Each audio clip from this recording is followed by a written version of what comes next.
ಇವನಿಗೆ ಆಸ್ತಿ ಬಂದು ಸೇರಬೇಕಂದ್ರೆ ಇವನು ಕೋರ್ಟಲ್ಲಿ ಹೋಗಿ ನಿಂತ್ಕೊಂಡಾಗ, ಸ್ವಾಮಿ ನನಗೆ ಬರಬೇಕಾದಂಥ ಆಸ್ತಿ ನಮ್ಮಪ್ಪ ಕೊಡ್ತಾಯಿಲ್ಲ ಅಂದಿದ್ದಕ್ಕೆ ಜಡ್ಜು, ಏನಪ್ಪ ನೀನು ಮನೇಲಿ ಕರೆಕ್ಟಿಗೆ ಬಂದ, ಟೈಮಿಗೆ ಮನೆಗೆ 9 ಗಂಟೆಗೆಲ್ಲ ಮನೆಗೆ ಬಂದಿದ್ದ, ಕೆಲ್ಸಕ್ಕೆ ಹೋಗಿದ್ದ, ಕುಡಿತಾ ಇದೆಯಾ, ಸೇರ್ತಾ ಇದೆಯಾ, ಎಷ್ಟು ಕುಡಿದೆ, ಯಾಕೆ ಕುಡಿತ, ಎಷ್ಟು ನೀನು ಸಿಗರೇಟ್ ಸೇದೆ, ಏನಾದರೂ ಕ್ವಶನ್ ಕೇಳ್ತಾರ?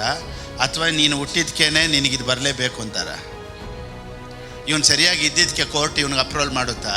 ಇವನು ಈ ವಂಶದಲ್ಲಿ ಹುಟ್ಟಿದ್ದಕ್ಕೆ ಕೋರ್ಟ್ ಅಪ್ರೂವಲ್ ಮಾಡುತ್ತಾ? ಯಾವ ಟ್ರೀ? Family tree. ಸೊ ಈ ಫ್ಯಾಮಿಲಿ ಟ್ರೀಯಲ್ಲಿ ನೀವು ಯಾವಾಗ ಸೇರ್ಕೊಂಡ್ರಿ ಅಂದರೆ, ಯೇಸು ಸ್ವಾಮಿ ಆ ಟ್ರೀಯಲ್ಲಿ ಹೋಗಿ ಮೇಲೆ ಸತ್ರು ನೋಡ್ದ. ಯಾವಾಗ ಯೇಸು ಸ್ವಾಮಿ ಆ ಟ್ರೀಯಲ್ಲಿ ಸತ್ರು, ನೀನು ಫ್ಯಾಮಿಲಿ ಟ್ರೀಗೆ ಬಂದ್ಬಿಟ್ಟೆ. ಇವ್ರು ಸೈಡಲ್ಲಿ ನಿಂತ್ಕೊಂಡಿರ್ಬೇಕು. ಇವ್ರಿಗೆ ಬದಲಾಗಿ ಯಾರು ಮಾತಾಡ್ತಾ ಇರೋದು? ಲಾಯರ್ ಮಾತಾಡ. ಇವ್ರು ಏನು ಮಾಡಬೇಕು?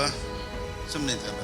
ಸೊ ನೀನು ತಪ್ಪು ಮಾಡಿದ್ರು ನಿನಗಾಗಿ ಕೋರ್ಟಲ್ಲಿ ವಾದ ಮಾಡಿ ಕಕ್ಷಿದ್ದಾರೆ, ಸ್ವಾಮಿ ಈತನ ನನ್ನ ಮಗ, ಈತನಿಗೆ ಈ ಥರ ಅಧಿಕಾರ ಐತೆ, ಇವನಿಗೆ ಬರಬೇಕಾಗಿದೆ ಅಲ್ಲ, ಇವನಿಗೆ ಬರಬೇಕು ಅಂತ ನಮಗಾಗಿ ಪ್ಲೀಡ್ ಮಾಡುವಂಥ, ನಮಗಾಗಿ ಬೇಡ್ಕೊಳ್ಳುವಂಥ we have an advocate.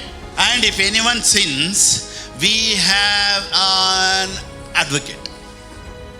So ಒಬ್ಬ ಮನುಷ್ಯ ಆತ್ಮದಲ್ಲಿ ತುಂಬೋದ್ರಿಂದ ಅವ್ನ ಫೈನಾನ್ಸ್ ಇನ್ಕ್ರೀಸ್ ಆಗೋದಿಲ್ಲ, ಹೆಸರು ಬದಲಾಯಿಸ್ಕೊಳ್ಳೋದ್ರಲ್ಲಿ ಚೇಂಜ್ ಆಗೋದಿಲ್ಲ, ದೀಕ್ಷಾಸ್ನಾನ ತಗೊಳ್ಳೋದ್ರಲ್ಲಿ ಚೇಂಜ್ ಆಗೋದಿಲ್ಲ. What they here. ಅದಕ್ಕೆ ಇಲ್ಲಿ ಮಾತನಾಡೋದನ್ನು ನೀವು ಸರಿಯಾಗಿ ಕೇಳಿಸ್ಕೊಂಡು, ನಾನು ಹೇಳೋದನ್ನು ನೀನು ಸರಿಯಾಗಿ ಇಮ್ಯಾಜಿನೇಷನ್ ಮಾಡಿಕೊಂಡು ಸರಿಯಾದದನ್ನು ಥಿಂಕ್ ಮಾಡಿದ್ರೆ, ನಾನೇನು ಹೇಳ್ತೀನಿ ಅಂದರೆ, ನಿನಗೂ ಅದ್ಭುತಗಳು 100% ಗ್ಯಾರಂಟಿ.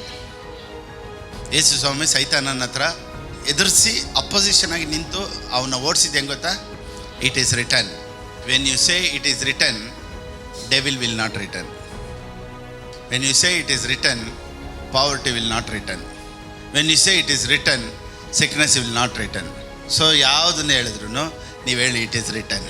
ನೀನು ಯಾವುದೇ ಪರಿಸ್ಥಿತಿಯಲ್ಲಿದ್ದರೂ, ಯಾವುದೇ ಜಾಗದಲ್ಲಿದ್ದರೂ, ಯಾವುದೇ ಸ್ಥಳದಲ್ಲಿದ್ದರೂ, ದೇವರಿಗೆ ನಿನ್ನ ಮೇಲಿಟ್ಟಿರುವಂಥ ಪ್ರೀತಿ ಚೇಂಜ್ ಆಗೋದೇ ಇಲ್ಲ. Our god is good all the time. ಎಲ್ಲ ಮತದವರು ಏನು ಹೇಳ್ತಾರೆ? ಹೋಲಿನೆಸ್ ಈಸ್ ವೆರಿ ಇಂಪಾರ್ಟೆಂಟ್ ಅಂತ. ನಾನೇನು ಹೇಳ್ತೀನಿ ಅಂದರೆ, faith is more important than holiness. ನಾನು ಯಾವುದನ್ನು ಅರಿಕೆ ಮಾಡೋದಕ್ಕಿಂತ ಮುಂಚೆನೇ, ನನ್ನ ಪಾಪಗಳನ್ನೆಲ್ಲ ದೇವರ ಹತ್ರ ಹೇಳೋದಕ್ಕಿಂತ ಮುಂಚೆನೇ, ಈ ಹ್ಯಾಸ್ ಆಲ್ರೆಡಿ ಫರ್ಗಿವನ್ ಮೀ. ಸೊ ನನ್ನ ಪಾಪಗಳೆಲ್ಲ ಕ್ಷಮಿಸಿದ್ದಾರೆ ದೇವರು ಅನ್ನೋ ನಂಬಿಕೆ ಮಾತ್ರನೇ very very important in the new